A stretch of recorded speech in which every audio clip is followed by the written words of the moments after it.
गोटे जंगल रे बहुत पुराना कूअटे थिला। सेई कूअरे अनेक बेंग रहुथिले। तांका मध्यरु गोटे बेंगर ना थिला स्वामी। कूअरे थिबा अन्य बेंग माने स्वामी बेंग को नहीं सबु बेले थट्टा करंती, जहा द्वारा स्वामी बेंग बहुत रागी जाए। अरे कुआडे जाउचो स्वामी?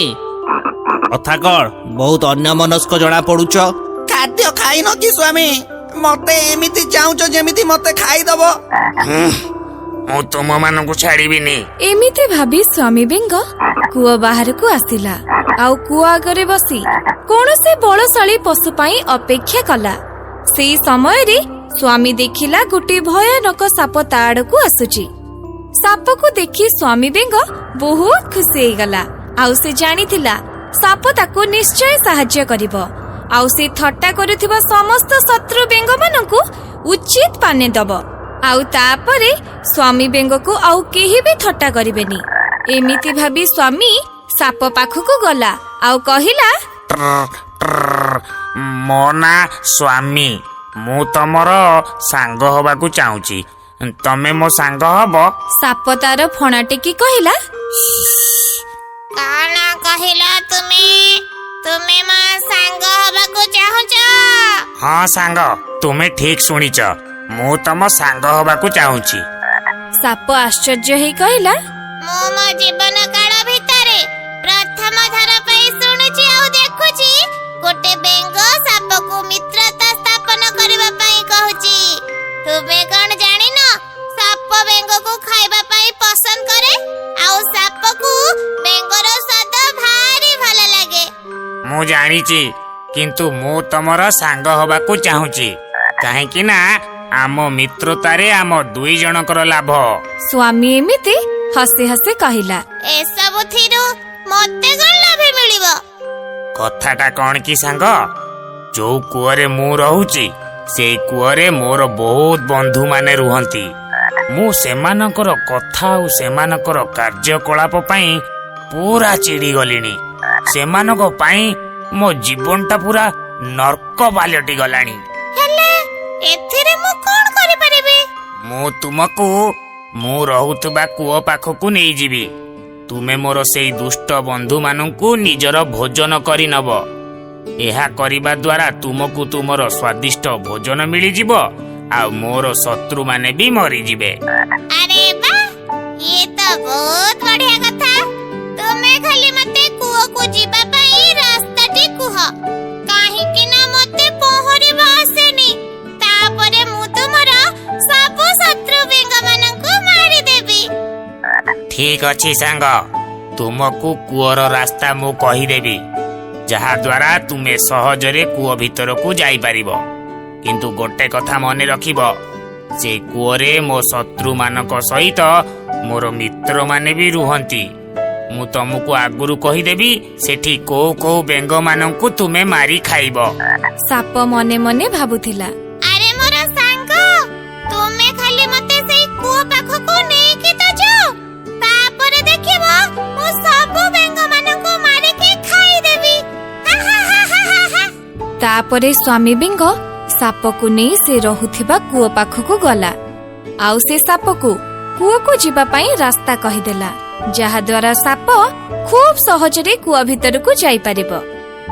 तापरे दिन स्वामी बेंग साप को नहीं कूओ भीतर को गला।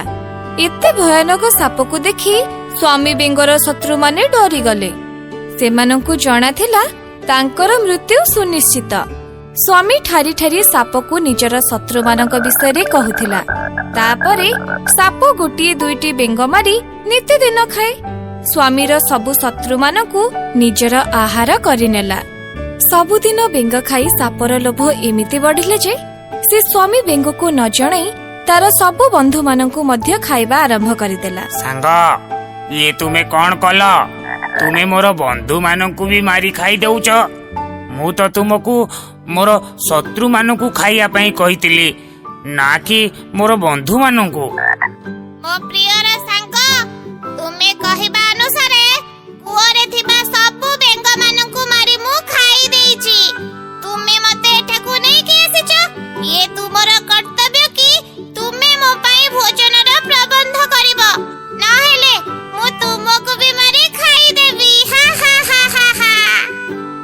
ବେଙ୍ଗ ବୁଝିଗଲା ତା ଜୀବନ ଅସୁବିଧାରେ ଅଛି, କିନ୍ତୁ ସେ ବୁଦ୍ଧିମାନ ଥିଲା। ସେ ଶୀଘ୍ର ନିଜ ଜୀବନ ବଞ୍ଚେଇବା ପାଇଁ ଉପାୟ ପାଞ୍ଚିଲା।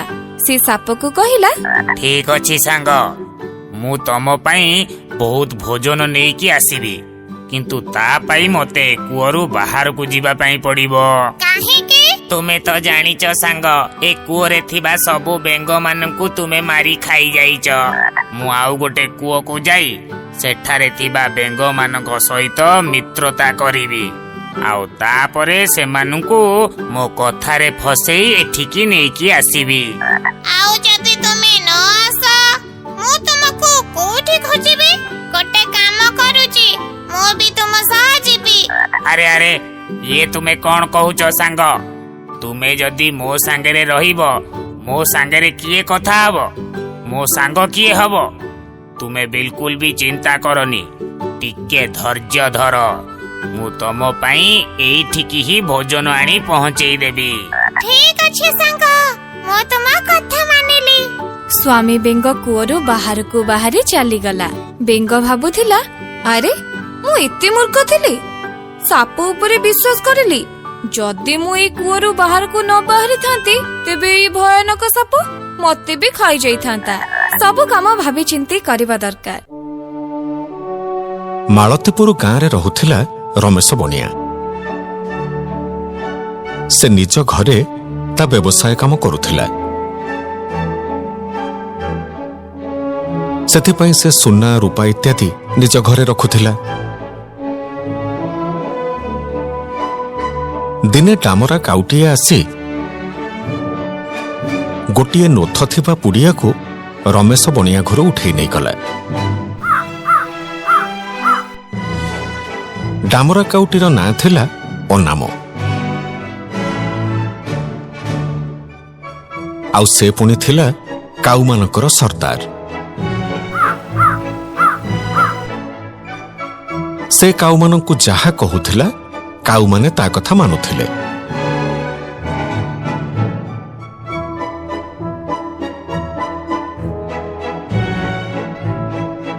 ଅନାମ ନୋଥ ପଡ଼ିଆଟି ନେଇ କାଉମାନେ ରହୁଥିବା ଜାଗାରେ ପହଞ୍ଚିଲା,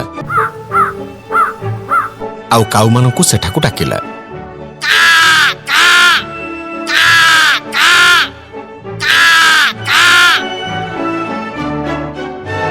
ତା ଡାକ ଶୁଣି ଆଖପାଖରେ ଥିବା କାଉମାନେ ସମସ୍ତେ ଆସି ପହଞ୍ଚିଗଲେ।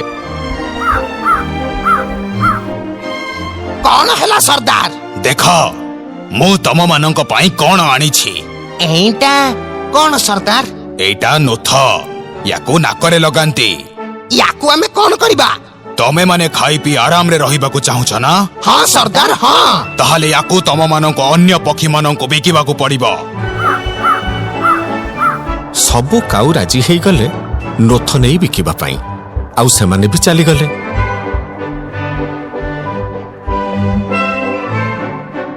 ପ୍ରଥମେ ଗୋଟିଏ କାଉ ଯାଇ ପହଞ୍ଚିଲା ପକ୍ଷୀରାଜ ମୟୂରଙ୍କ ପାଖରେ।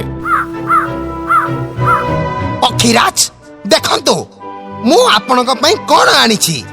ଇଏ କଣ? ୟାକୁ ଥଣ୍ଟରେ ଲଗାନ୍ତି। ଆପଣ ଲଗେଇଲେ ଭାରି ସୁନ୍ଦର ଦେଖାଯିବେ। ମୟୂର ସାଙ୍ଗେ ସାଙ୍ଗେ ନିଜ ଥଣ୍ଟରେ ନୋଥଟି ଲଗେଇଲା। ମହାରାଜ, ଆପଣ ବହୁତ ସୁନ୍ଦର ଦେଖାଯାଉଛନ୍ତି। କାଉ କଥାରେ ଖୁସି ହେଇ ମୟୂର ତାକୁ ଟଙ୍କା ଦେଇ ବିଦା କରିଦେଲା। ସେମିତି ଆଉ ଗୋଟେ କାଉ ଯାଇ ପହଞ୍ଚିଲା ହଂସ ପାଖରେ। ତାକୁ ମିଠା ମିଠା କଥା କହି ସେ ବି ନୋଥଟି ବିକିଦେଲା। ଆଉ ଗୋଟେ କାଉ ବଗ ପାଖରେ ପହଞ୍ଚିଲା। ସେଠି ତାକୁ ନୋଥ ବିକିଲା। ଆହୁରି ଅଧିକ ନୋଥ ଦେବା ପାଇଁ ବଗଠାରୁ ଅଗ୍ରିମ ଟଙ୍କା ଧରି ବି ଆସିଲା।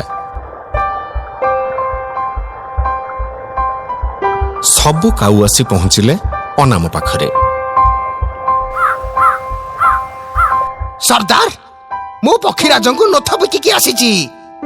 ମୁଁ ହଂସକୁ, ମୁଁ ବଗକୁ ନୋଥ ବିକିବା ସହ ଅଧିକା ନୋଥ ପାଇଁ ଅଗ୍ରିମ ଟଙ୍କା ନେଇ ଆସିଛି। କାଉ ମନେ ମନେ ବହୁତ ଖୁସି ହେଲା। ଯାହା ହଉ, ମୁଁ ଏଥର ବଡ ଲୋକ ହେଇଯିବି। ଏପଟେ ରମେଶ ବଣିଆ ସବୁଦିନେ ଇଆଡେ ସିଆଡେ ବୁଲି ତାର ହଜି ଯାଇଥିବା ନୋଥ ପୁଡ଼ିଆକୁ ଖୋଜୁଥିଲା। ସେପଟେ ଯେଉଁମାନେ ନୋଥ କିଣିଥିଲେ ସେମାନଙ୍କୁ ଖାଦ୍ୟ ସଂଗ୍ରହରେ ସମସ୍ୟା ହେଲା। ମୟୂର ପୋକ ଖାଇଲା ବେଳେ ମୁଁ ତ ଖାଇପାରୁନି। ବଗର ବି ଖାଇବା ବେଳେ ସମସ୍ୟା ହେଲା। ଧେତ୍, ମାଛଟେ ବି ଖାଇ ହଉନି। ମୟୂର ଚିନ୍ତା କଲା ସବୁ ପକ୍ଷୀମାନଙ୍କୁ ଡାକି ଏ ବିଷୟରେ ଗୋଟାଏ ଚର୍ଚ୍ଚା କରିବ। ଅନାମକୁ ମିଶେଇ ସେ ସଭାରେ ସବୁ ପକ୍ଷୀ ଉପସ୍ଥିତ ହେଲେ। ଦେଖ ଅନାମ, ତମେ ନିଜର ନୋଥ ଫେରେଇ ନିଅ, ଆମକୁ ଆମ ପଇସା ଫେରେଇ ଦିଅ। ନାଇଁ ନାଇଁ, ଜିନିଷ ଥରେ କିଣି ସାରିଲା ପରେ ପଇସା ଫେରେଇ ହବନି। ତା ମାନେ ତମେ ଆଉ ପଇସା ଫେରେଇବନି? ପ୍ରଶ୍ନ ଉଠୁନି। ତାହେଲେ ପକ୍ଷୀ ସମାଜରୁ ଉଠିଯାଅ, ତମେ ଆମ ସାଙ୍ଗରେ ବସି ପାରିବନି। ଆହା, ମୁଁ ଯାଉଛି, ମୋର ବି ତମ ସାଙ୍ଗରେ ବସିବାର ନାହିଁ।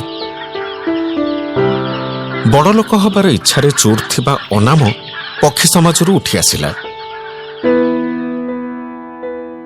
ସେପଟେ ଅନେକ ଦିନ ଧରି ନିଜର ନୋଥ ପଡ଼ିଆକୁ ଖୋଜୁଥିବା ରମେଶ ବଣିଆ ଅନାମ ବସାରେ ପହଞ୍ଚି ନୋଥ ପଡ଼ିଆକୁ ନେଇ ଚାଲିଗଲା। ଏତେ ଦିନ ପରେ ମୁଁ ଖୋଜି ଖୋଜି ମୋ ନୋଥ ଗୁଡା ପାଇଲି। ସେ ଦେଖିବାକୁ ପାଇଲା ଯେ ନୋଥ ପଡ଼ିଆଟି ଆଉ ନାହିଁ। ବଡ଼ ହତାଶ ହେଇ ସେ ମନ ଦୁଃଖ କରି ବସି ରହିଲା। ହେ ଭଗବାନ, ମୁଁ ନିଜର କେତେ ବଡ଼ କ୍ଷତି କରିଦେଲି। ବଡ଼ ଲୋକ ହବା ନିଶାରେ ମୁଁ ମୋ ଭାଇମାନଙ୍କ ଠାରୁ ଦୂରେଇ ଗଲି। ଆଉ ଏପଟେ ଯୋଉ ଜିନିଷ ପାଇଁ ଦୂରେଇ ଗଲି ସେ ବି ଆଜି ମୋ ପାଖରେ ନାହିଁ। ମୁଁ କୋଉ କୂଳର ହେଲିନି ଭଗବାନ, ମୁଁ କୋଉ କୂଳର ହେଲିନି। ବଡ଼ ଲୋକ ହବା ତ ଠିକ୍, କିନ୍ତୁ ନିଜ ଲୋକଙ୍କୁ ନିଜଠୁ ଦୂରେଇ ଦେଇ ବଡ଼ ଲୋକ ହବା ଆଦୌ ଠିକ୍ ନୁହେଁ। ଯେତେବେଳେ ପାଖରେ ଧନ ନଥାଏ, ନିଜ ଲୋକମାନେ ହିଁ ତୁମ ପାଇଁ ସାହାରା ହେଇଥାନ୍ତି।